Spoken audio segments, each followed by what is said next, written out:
Hello, everybody. My name is Stuart Crawford, and welcome to another edition of my regular podcast. Today's podcast is going to be slightly different from other versions in that you're not just going to hear me on it. I'm very delighted to introduce as my guest George Alison, a fellow Glaswegian, and the founder and main editor and contributor to the hugely well-respected UK Defence Journal.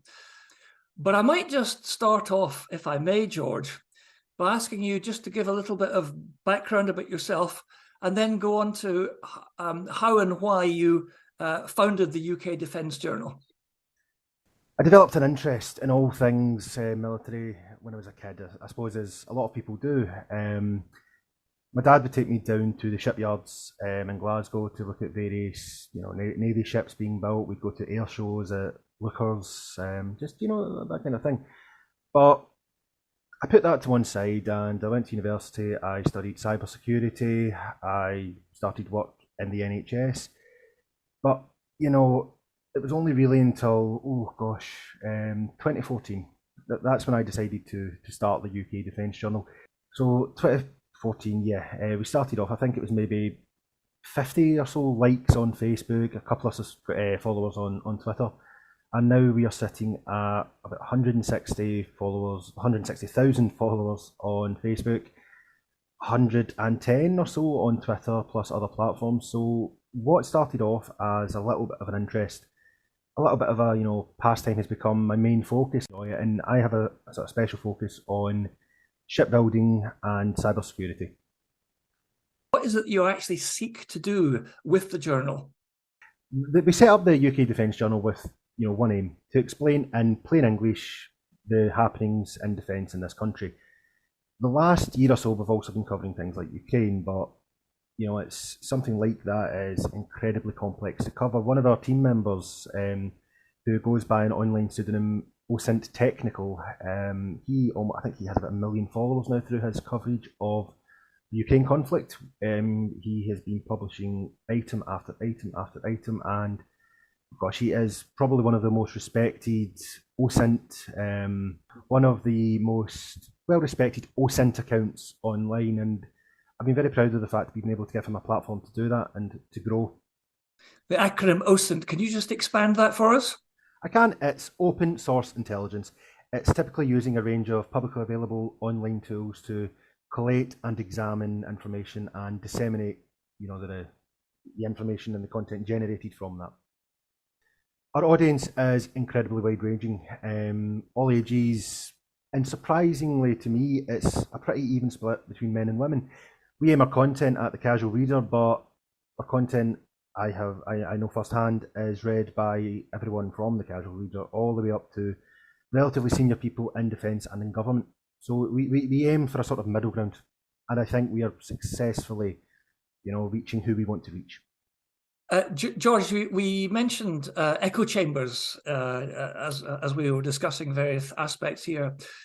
And what I was interested to know is whether you think these echo chambers are politically motivated or whether they are motivated by the idea of disruption and subversion, if you like.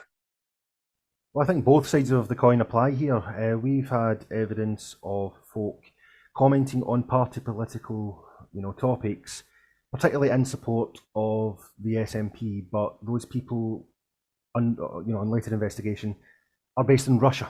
For example, there was quite a concerning incident we had not too long ago. As is the case, I often post about shipbuilding in Scotland. One of the comments repeating an SNP line was left by someone with an IP address in Russia. On closer examination, when they were typing in almost perfect English, a lot of the characters they would use wouldn't be typically found on an English language keyboard, which was quite a bit of a giveaway. I often find, though, in terms specifically of echo chambers, that 9 out of 10 times it's party political. People do not want to hear something that they believe might contradict something they have invested so much time and energy in supporting. I know that you've got a particular expertise, you personally, in naval shipbuilding in Scotland. And you contribute to the Defence Select Committee, for example, when it calls for evidence in many ways, you have the template for naval shipbuilding in Scotland, because I've seen it so many times on Twitter. But one of the things that is of great interest to me is I wouldn't say torrent of abuse, but the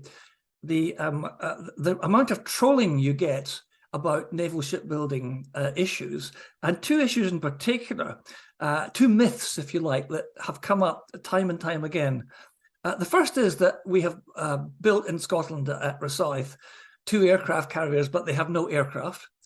Despite evidence, I mean, manifest evidence to the contrary, that one still comes up time and time again. And the second one, of course, is that the Clyde has been betrayed over the Royal Navy frigate orders. I'm very conscious that a lot of those particular themes come from those who are visibly or easily identifiable as being of the Scottish nationalist persuasion, maybe at this on the sort of wider ends of the spectrum, both right and left. But what's this all about, the aircraft carriers and no aircraft? Where's that coming from? Well, just to clear up the first point you mentioned, I consider myself someone with an interest. You know, it's all the information for the public, publicly accessible information, my apologies, is available for anyone who wants it, which is why these comments about aircraft carriers with no aircraft, with you know, Scotland being betrayed over frigates, it's what makes it so confusing to me, because if people were to sit down and, you know, spend 5 minutes of their own time researching, they'd know that what they are tweeting or posting is nonsense, frankly. But I think when it comes to the aircraft carriers with no aircraft, I think there are a lot of reasons for that perception in public. First of all, of course, being as we've all seen, the tabloid headlines on the matter. Inaccurate tabloid headlines. HMS Queen Elizabeth deploys with no aircraft is always one of my favourites. What they mean by that is she sailed out of Portsmouth without any jets on the deck, and of course the next day jets were on the deck. But those things stick in the public consciousness. Yeah. It also doesn't help that the UK's purchase of F-35 the rate is glacial at best, you know. But I think Queen Elizabeth's deployment to the Far East really helped put to bed a lot of this. Although there are still some people who, even when presented with, oh gosh, hours of video, photographs, will insist that the aircraft are either CGI or that they're all American, you know, and that Britain still hasn't ordered any, or that they've been cancelled, or that the ships have been sold.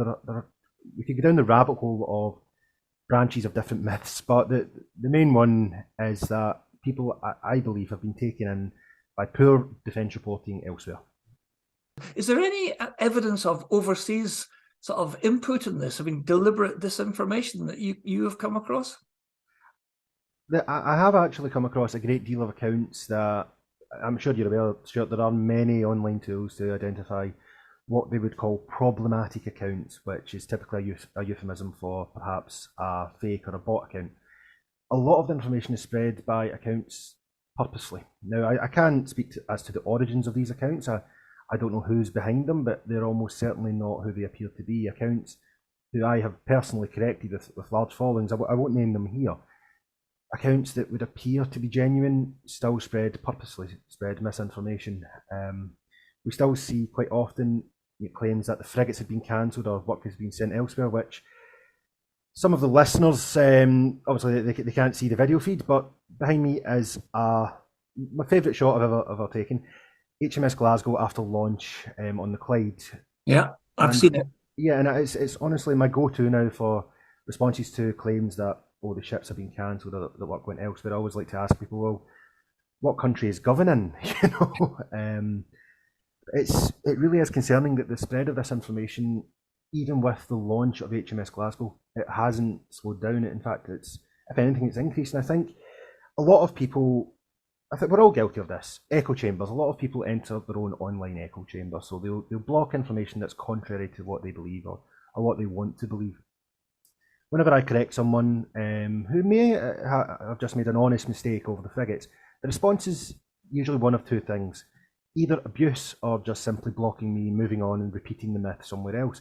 It's very, very rare that someone will acknowledge the fact that they have made a mistake. We all make mistakes, you know. I do it, oh gosh, quite a lot. But it takes a certain mindset to make something up over something as daft as a frigate. something that's not really going to end the world if you happen to have made a mistake on this. But people still like to, I guess, spread misinformation. I genuinely do believe that some people just cannot accept being wrong, and it can be that simple. I think you're dead right, actually. I think that that people like to be right in their opinions, even when contrary information is presented to them. It's sort of classic cognitive dissonance, if you like. Yeah. Don't give me that information because I don't want it because it disagrees with my view of the world. Information comes in various categories. There's information, which is not intelligence, but it's open source material that one can refer to. There's misinformation, which is information that is put out and is mistaken or wrong.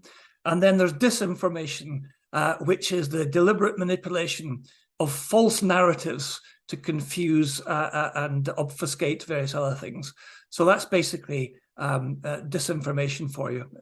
Where do you see the UK Defence Journal going next? Is it going anywhere? Is it just going to get bigger and bigger? Are you going to have to hire staff? I mean, where now? So, in short, to answer your question, Stuart, where is the UK Defence Journal going? I don't know. It's going to continue. It's going to, I hope, keep growing. But with regards to the future, I'm going to take this a week, a day at a time. In short, let's see what happens. If in the future UK Defence Journal seeks to grow in some way or many ways, what is it that you think you need most? Do you need money? Do you need advertisers? Do you need subscribers? How do you think it might grow? I think the key to us growing is simply more decent content. We need more people who know what they're talking about. And I believe that if we manage to put out more content from people who are, perhaps not experts, but passionate about a particular field, we'll attract more subscribers, and potentially in the future, if we go the whole hog on this, I would like to perhaps produce something like a subscription-based newsletter with very, high-end sort of news and analysis going directly to people who are paid before going to everyone else, as a means to keep the lights on here. I have to say that looking at your operation, if I may call it that, you and your colleagues' operation from where I sit on the other side of the wonderful country that is Scotland, I think it's a fantastic achievement, and I can think of many other commercial media outlets which might be eyeing your operation up, if only for the spread of your message. But let's hope that UK Defence Journal continues to go from strength to strength and still has the space from the occasional article from myself, restricting myself to areas of my expertise, which is basically in armoured warfare.